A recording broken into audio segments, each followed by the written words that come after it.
ಇದರಲ್ಲಿ ಭಾಷಾ ಚಟುವಟಿಕೆ ಸಂಬಂಧಪಟ್ಟಿದ್ದು ಮಾಡೋಣ.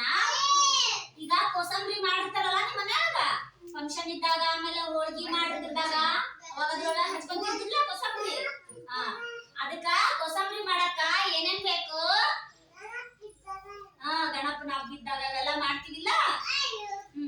ಏನೇನ್ ಬೇಕು ನಮ್ಗೆ? ಅದಕ್ಕ ಏನೇನ್ ಬೇಕು? ಕೊತ್ತಂಬರಿ ಬೇಕು, ಮತ್ತ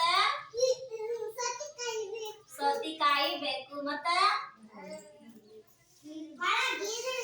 ಉಳ್ಳಾಗಡ್ಡಿ ಈರುಳ್ಳಿನೂ ಬೇಕು, ಮತ್ತ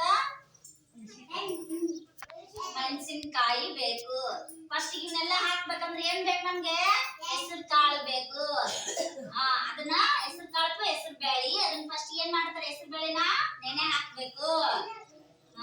ನೆನೆ ಹಾಕಿ ಅದನ್ನ ಏನ್ ಮಾಡ್ತಾರ? ಸ್ವಲ್ಪ ನೆಂದಿದ್ಮೇಲೆ, ಕಾಳು ನೆಂದಿದ್ಮೇಲೆ ಏನೇನ್ ಹಾಕ್ತಾರ ಅದಕ್ಕೆಲ್ಲ?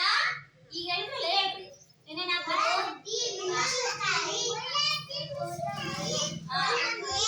ಸೌತೆಕಾಯಿ, ಉಳ್ಳಾಗಡ್ಡಿ, ಮೆಣಸಿನಕಾಯಿ, ಸೌತೆಕಾಯಿ, ಸ್ವಲ್ಪ ಕೊತ್ತಂಬರಿ ಸೊಪ್ಪು ಹಾಕಿ ಏನ್ ಮಾಡ್ತಾರ? ಅದಕ್ಕ ಮಿಕ್ಸ್ ಮಾಡ್ತಾರ, ಕಲಿಸ್ತಾರ.